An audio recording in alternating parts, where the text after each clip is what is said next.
Sergio and David's incredible trip to Mozambique is drawing to an end. But there is still plenty to get their teeth into.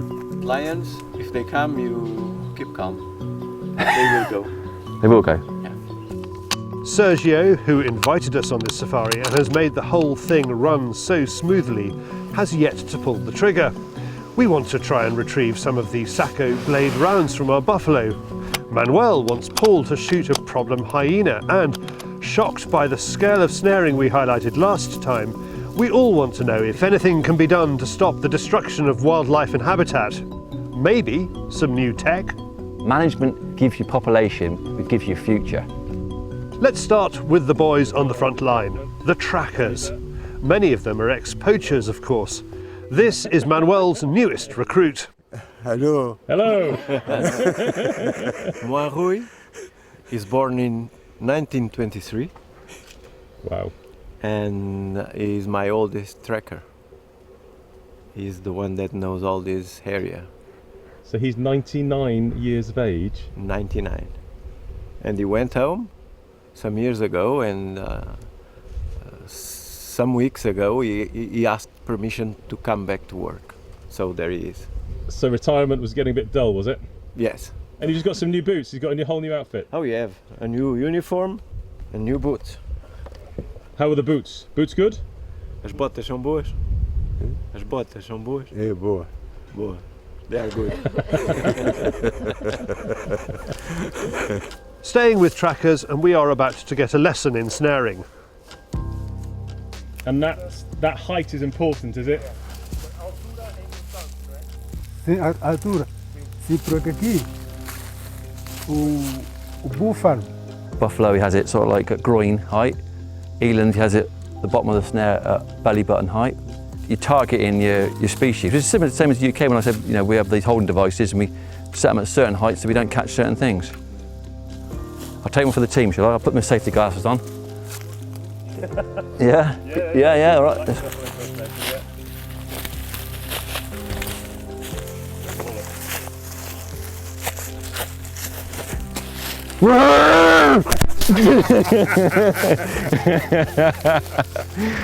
Yeah, it's not a laughing matter, but I couldn't resist, David.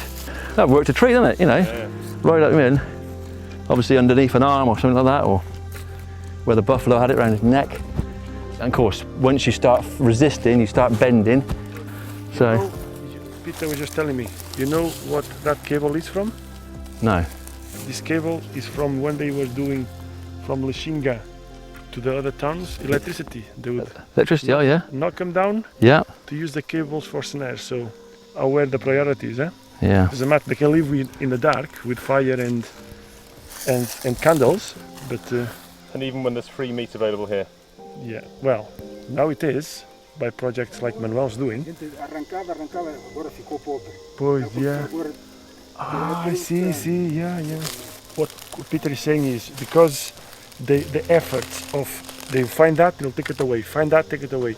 So they start using something else, and they set up another snare for us to see with material that they are using now, because they no longer have access To the to electric. cable like that. Yeah.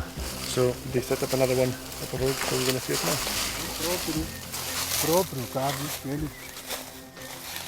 The other cable, if the animal struggles like we saw in the buffalo, the cable gets hot and snaps. Yeah. That one doesn't. Okay, this is proper steel cable. Yeah. Like the tow cable. Yeah, so he just winch digs cable. digs in. Yeah. The other one we saw when he saw the buffalo, it snapped, probably because he struggles so much, Spinning around, yeah. and gets hot and snaps.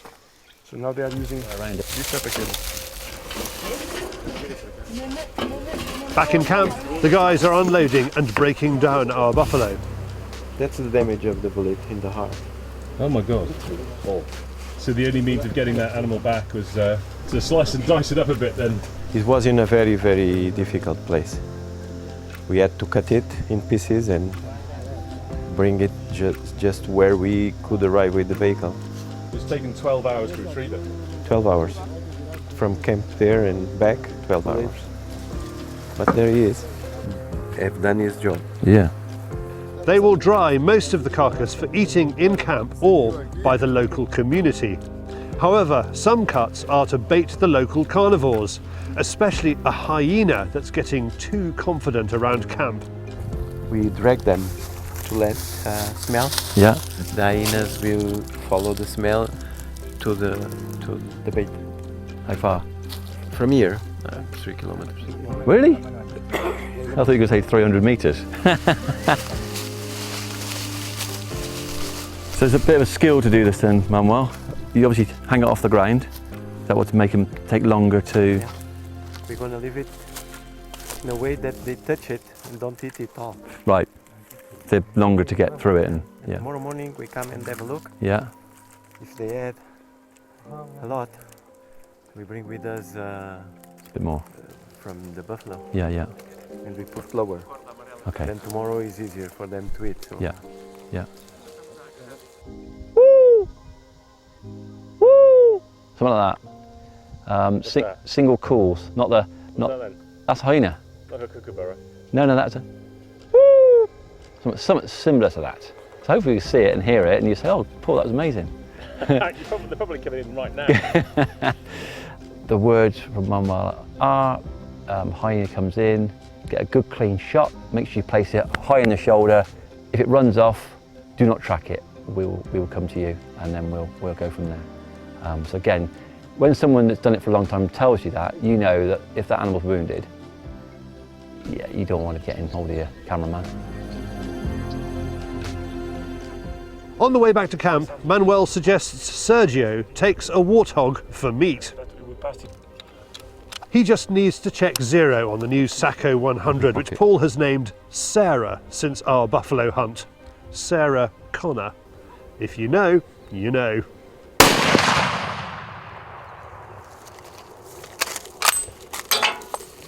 That's it. I was a bit apprehensive. I was a bit apprehensive for the kick. He's a little bit bigger than my 243. But that's actually a quite good shooting. Yeah, solid. Yeah. Okay. No, he's not like Paul. Oh. 25 shots later. 25 shots. With Sarah on song, we set off towards a waterhole where there's usually a lot of warthog traffic.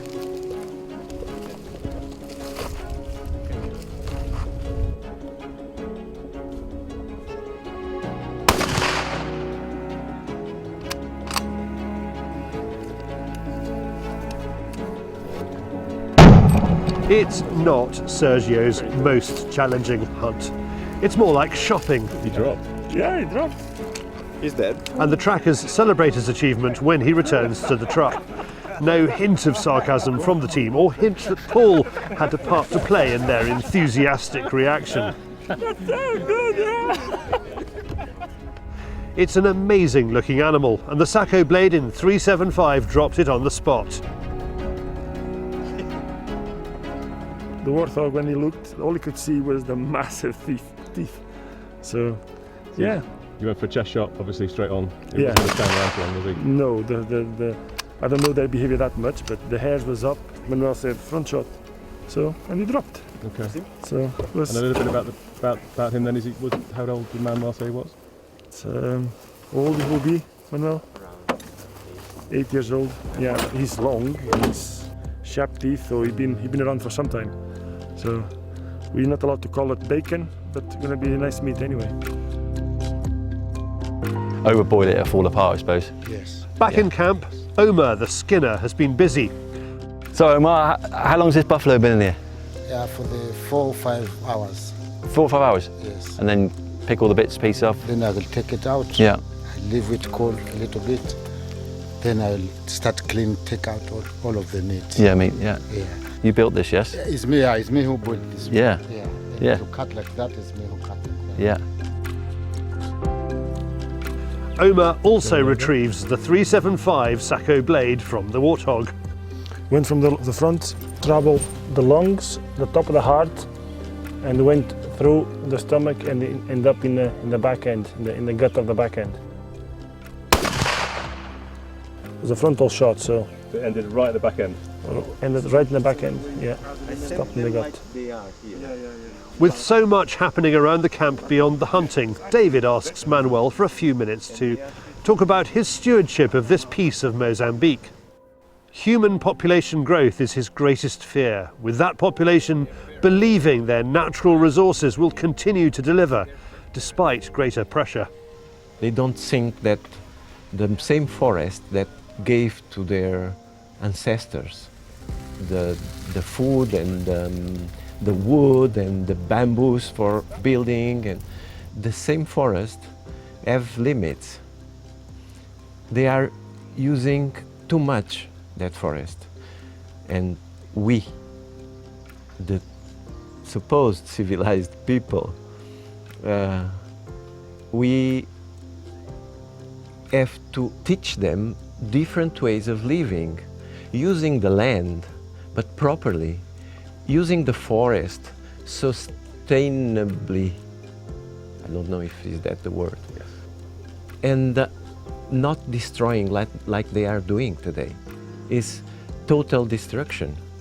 And people like me living here make an enormous effort for that to not happen.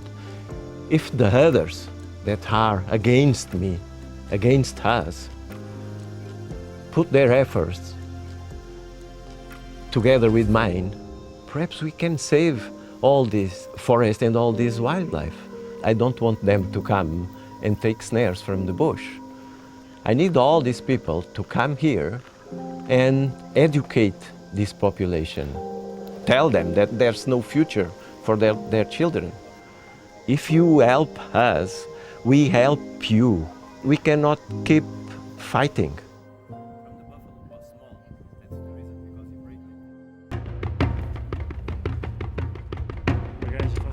How far's the bait?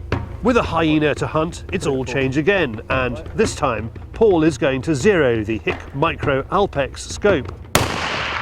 This is new Alpex night vision. So we've got to get it zeroed in this afternoon, a couple of shots. We did this at home, so it shouldn't be too far away. That shouldn't be a problem at all. It's actually a great scope because for me, I've got exactly the same, which is a Stella in thermal. So there's not a lot to learn on it for me. Last night we'd been out with the Falcon Thermal Spotter and got some great shots of hartebeest. We took this out last night just to try it on some of the plains game, and I actually really love it. I've been using the Griffin before, and I like the Griffin, but this is clear. So we just come back to camp from zeroing the night vision scope in. Literally going back to camp. I've been dragging the bait all the way to get that sent to the bait station, and one of the trackers come back and said, I was on the bait. Actually, the one that we're after was already on the bait. So we said, ran off. There's loads of monkeys there as well. They all kicked off. I think there's a big load of fresh bait there.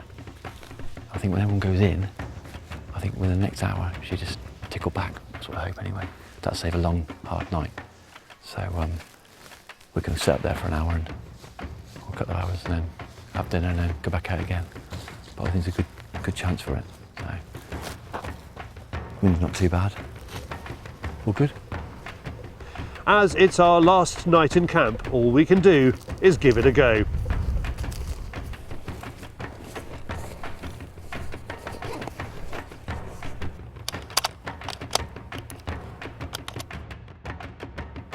Frustratingly, we see nothing, which could be down to change in wind direction.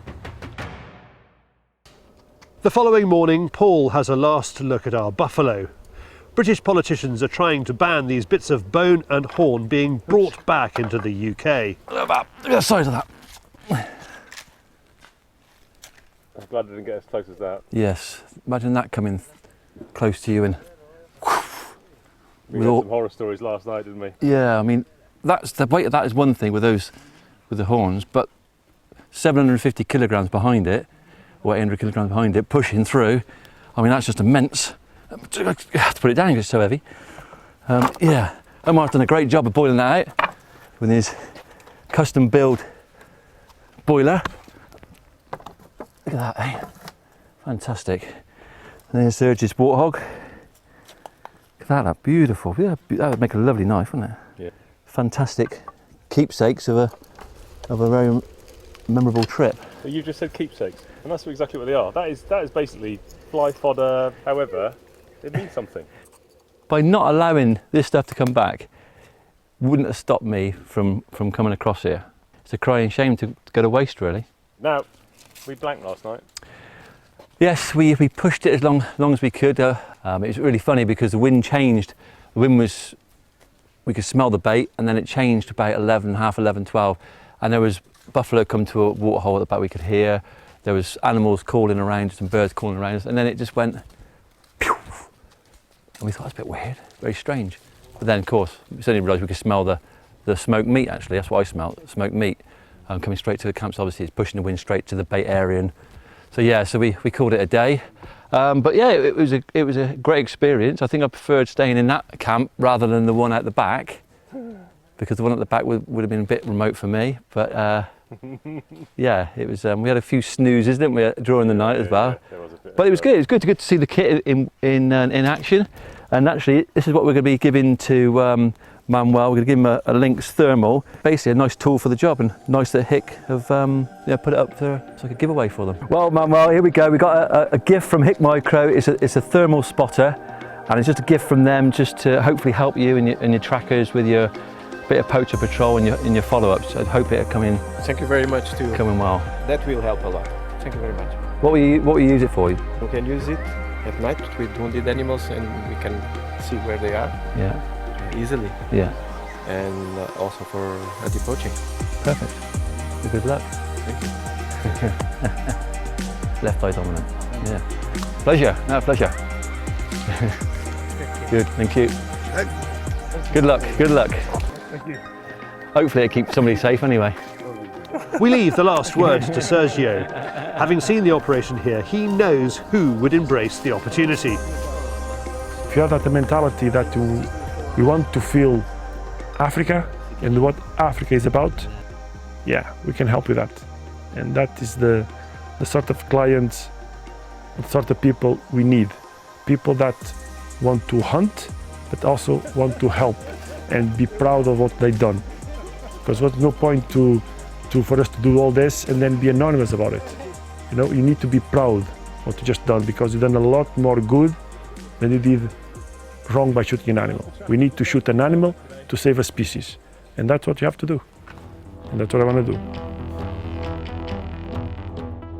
The night after they left, this is what appeared at the bait station in camp. It doesn't matter. This trip to Mozambique has given Paul, Sergio and David experiences and adventures they'll dine out on for years. If you would like to experience Mozambique for yourself, drop Sergio a line.